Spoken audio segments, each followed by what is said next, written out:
For maintaining the hyper ಟೆನ್ಷನ್ನ maintain ಮಾಡೋಕ್ಕೋಸ್ಕರ. Next ಬಂದು ರಾಗಿ ಯಾಕೆ ಚೂಸ್ ಮಾಡ್ತಾ ಹೋಗ್ತೀವಿ ಅಂದರೆ ರಾಗಿ also contains magnesium, potassium and ಇದು ಆಲ್ಸೋ ಡಿನ್ನರ್ಗೆ ಯಾಕೆ ಚೂಸ್ ಮಾಡ್ತಾ ಹೋಗ್ತೀವಿ ಅಂತಂದರೆ ಇದು ಮೇಯ್ನಾಗಿ ರಿಲ್ಯಾಕ್ಸೇಷನ್ಗೆ ಹೆಲ್ಪ್ ಆಗ್ತಾ ಹೋಗುತ್ತೆ, ಮತ್ತು ಅದಾದಮೇಲೆ ಸ್ಲೀಪ್ನ ಇಂಡ್ಯೂಸ್ ಮಾಡ್ತಾ ಹೋಗುತ್ತೆ, ಸ್ಲೀಪ್ ಮಾಡೋಕ್ಕೆ ಹೆಲ್ಪ್ ಆಗ್ತಾ ಹೋಗುತ್ತೆ, ಮತ್ತು ಸ್ಟ್ರೆಸ್ನ ರೆಡ್ಯೂಸ್ ಮಾಡ್ತಾ ಹೋಗುತ್ತೆ ಆ್ಯಂಡ್ ಬಾಡಿನ ರಿಲ್ಯಾಕ್ಸೇಷನ್ಗೆ ಹೆಲ್ಪ್ ಆಗ್ತಾ ಹೋಗುತ್ತೆ. ಅದಕ್ಕೋಸ್ಕರ ಚೂಸ್ ಮಾಡ್ತಾ ಹೋಗ್ತೀವಿ. And other treatment modalities will be continue by next other treatments also continue ಮಾಡ್ತಾ ಹೋಗ್ತೀವಿ. ಹೈಪರ್ ಥೈರಾಯ್ಡಿಸಮ್ ಅಂತ ಅಂದರೆ ಥೈರಾಯ್ಡ್ ಗ್ಲ್ಯಾಂಡಿಂದ T3, T4 ಅಂತ ಹಾರ್ಮೋನ್ಸ್ ಇರ್ತವೆ.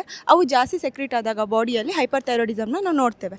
ಹೈಪರ್ ಥೈರಾಯ್ಡಿಸಮಲ್ಲಿ ಏನಕ್ಕೆ ಆಗ್ಬೋದು ಅಂತಂದರೆ ಅಯೋಡಿನ್ ಕಂಟೆಂಟ್. ಇವಾಗ ಉಪ್ಪು ನ್ಯಾಚುರಲ್ ಆಗಿ ನಾವು ದಿನನಿತ್ಯ ಬಳಸೋದು ಉಪ್ಪು ಜಾಸ್ತಿ ತಿಂದಾಗ T3, T4 ಸೆಕ್ರಿಷನ್ ಜಾಸ್ತಿ ಆದಾಗ ಥೈರಾಯ್ಡ್ ಗ್ಲ್ಯಾಂಡ್ ಜಾಸ್ತಿ ಸ್ಟಿಮ್ಯುಲೇಟ್ ಆದಾಗ ಹೈಪರ್ ಥೈರಾಯ್ಡಿಸಮ್ ಅಕ್ಕರ್ ಆಗುತ್ತೆ. ಆವಾಗ ಅಲ್ಲಿ ನಾವು ಏನೇನು ಸಿಂಪ್ಟಮ್ಸ್, ಸೈನ್ಸ್ ಆ್ಯಂಡ್ ಸಿಂಪ್ಟಮ್ಸ್ ನೋಡ್ಬೋದು ಅಂದರೆ